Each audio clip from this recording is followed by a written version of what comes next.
today Max is on somebody else's podcast for a change, so we're going to a new location.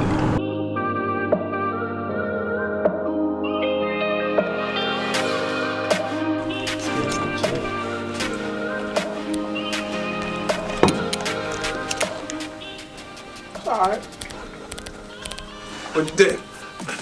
What'd you think? Man, we want to welcome you to it. Okay, I see. I like it. And the room is dampered correctly. It sounds nice. I was worried because Yeah, you like these are double like thick, but you know when you order stuff off Amazon, You you're never like, know. "Yeah, Never I don't know." man. I don't know if it's doing legit. You have to see how it came through all the way. I love it. He made jokes.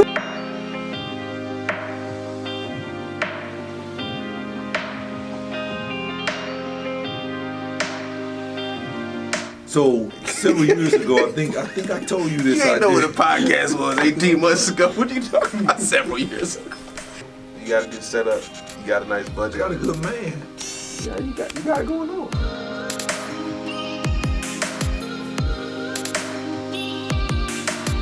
So I welcome you anytime. And once again, I want to thank you for being here and off the cuffs. And as always, may God continue to smile upon us. Thank you. Cool. What do you think? What do you think? I was like, you got to change and have that community perspective, because if you have that community perspective, no other sheriff has ever done it. And I was like, you create a podcast? Man. As I sit here waiting for my After Effects to finish rendering, Max and I just got off a call and I have all these little notes from the sticky that I need to plan for tomorrow. Sometimes the days kind of bleed together, and that's cool. Honestly, I love being in the situation where I kind of get the best of both worlds. I get some perks of being an employee and have consistent work with Max. I get perks of being an entrepreneur and getting to do my own thing. But sometimes that means you gotta set aside your own personal goals for the goals of the team. I honestly am always trying to find time to knock out editing. I think that's really been the story of my life since college, when I got into like video editing and I was learning it. And I was always doing more projects. I tell myself you should say no to that next project, but I always entertain it at least. I actually had a friend reach out to me on Facebook the other day, Tyler, who I haven't talked to in, it's gotta be like going on 8 years at least. Like I can't even remember, dude. So I said, again, to myself, the dilemma, do I even respond? Well, of course I'm gonna respond because I gotta say what's up to Tyler. And then I say, well, I'll take a look. And I always take a look. You always wanna do at least your homework on what the project could be. And then you throw out a number as far as compensation goes of, I don't know, something that makes sense. It's a balance of how difficult is the editing or the shooting or the project, and you weigh the difficulty against the pay. So if there's an ease to, I'm gonna get the files easily, this is probably an easy person to work with, I have a basis, we already went to the same college, so we know each other. So there's some pros to this, so I'm gonna possibly take it on. I don't know, maybe it's something that Matt can help me out with. I think we're all constantly debating whether we say yes or no to people. I just had this conversation with Rob the other day. He's probably done literally like 10 events a month for the past 10 years. The guy is just an animal. But he doesn't always get compensated for his work, right? So you wanna help people and build your network, and we hear folks like Gary Vee saying, you should go work for free. And there are times, as with anything, that is a great idea.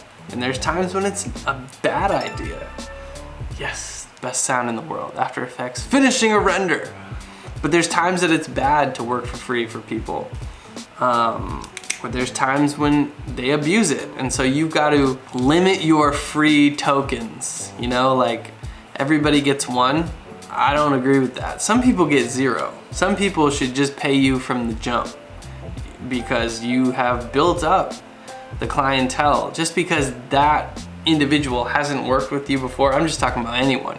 just because this new person who's approaching you hasn't worked with you and they want to test and see how good you are. Well, if you're really f***ing good, there shouldn't need to be a test. I haven't looked at my resume in, shoot, like 5 or 6 years probably. I haven't needed it because all my work speaks for itself. You shouldn't always work for free unless the value you're gonna get from that person or company is worth much more than just money. Because once somebody is only worth money to you, that's it. It's hard to get any intrinsic value or any long-term relationship value when it's simply a trade of dollars for service.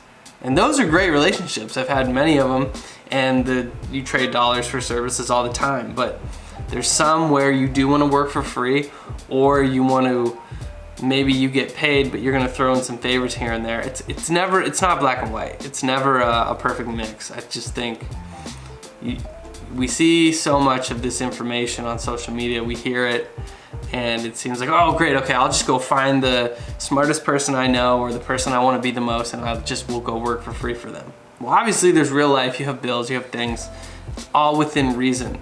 If you can stretch yourself a little bit and a little bit and a little bit and a little bit, that makes sense. And I've certainly done it. I've done it for a number of people. I did it for Ryan Leslie because that was great exposure.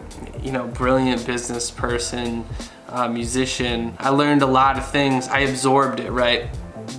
Guy is not my mentor, never was, but being in the proximity of somebody like that, I picked those things up on my own because I was curious, because I was seeking them, right?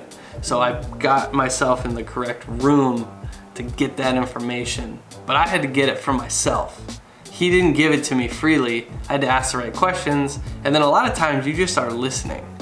You're not even asking questions, you're keeping your mouth closed most of the time, but you're watching how this person operates, how they interact with people. You learn a lot of stuff. That was a situation where I was happy to work for free, and I did probably 3 or 4 gigs for him. And it's a person who I still have their contact information. I can still reach out if I needed to, right? There's other situations where you don't want to work for free. I did a promo video. I've done this a few times where, you know, I got some cool access to like a club, or I got access to like a party, and then when it came time to pay the piper, the group was just like, well, like, you know, we don't have money, this and that, da da da. And I'm like, look, I'm a business owner too. I get it, but you know, I got a premium service that I deliver that I've worked for 15 years on, right? So if you're not willing to pay me, you're kind of undermining your own ethics. Because you're out there trying to promote your business to get people to pay you, but you don't want to pay the person that helped you promote. It doesn't add up. So you have to, these people aren't being malicious or evil, right? I mean, maybe there's like 1% that are, but most of the time these people are just like, I don't have it right now. So what you do, you have to protect yourself. And as a creator, one way you can protect yourself is watermark all your photos and footage. That way you can say, hey, if you do end up using it for free, I'm not removing the watermark. People are gonna know who did the work. That's probably the best way. If you're in just a really bad scenario and you're not gonna get paid, at least they can't easily remove that watermark, or really, video is really impossible to do. So that's one avenue there. But you know, getting back to it, you shouldn't always work for free. There are situations where you should, and you just need to use your own business compass to figure those things out. And it's okay, you're gonna get burned, right? So just mitigate how badly you get burned. It's gonna happen, and you shouldn't hold anything against anyone. You should just make a mental note and say, okay, that's how this person operated, that was their choice. I'm just gonna make the decision to not work or associate with that individual or group, and then I'm gonna gravitate toward the people who do hook you up. So, and again, I always use Max as a great example. Always pays, always, you know, gives you a shout out, helps you promote your work, and then beyond that, helps you understand your worth. And that's probably the best piece of advice I can give is if you work with other companies that are paying you, that are on top of that, also helping you understand how valuable your skill set is, how valuable you are to the business economy, those are clients and individuals you want to work with over and over, because that's free business advice, and actually you're getting paid and you're getting advice. So it's a win-win, you know, or I guess as Michael Scott would say, it's a win-win-win, because in this case, you're giving a kick-ass service to the client, you're getting paid, and you're getting this great advice totally free. So those are my thoughts for today's vlog on kind of business, and I've been navigating lots of relationships, whether as a freelancer or internally within a company, as far as who I should be working with and how much time I should be spending with each person. Lots of people are ask-holes. They want to ask your advice, but they never use it, so we call them an ask-hole. You try to avoid those people as much as you can, but again, you have to go through some of those bad situations to have enough experience to recognize these people and point them out. There's got to be people who don't pay you for your work, and if you're not protecting yourself or your work, then, you know, again, that's on you, that's on me. It's happened to me before, and that's my own fault, but I learned, so the next time it doesn't happen. I guess the advice there is don't always work for free, though there are many opportunities to do so, to create a long-term relationship that will get you paid. You just look out for yourself, because nobody else is going to do it. Those people are called unicorns. They do exist. There are good people out there who will help you, and when you recognize them, you stick with them. That's why I'm here. That's why I'm in North Carolina. Find good people and you stick with them, and you build for the greater good of the team. Because if you can build for the greater good of the team, you will always win. The byproduct will be great success for yourself. If you don't focus on yourself and you focus on the team, those things come back to you tenfold.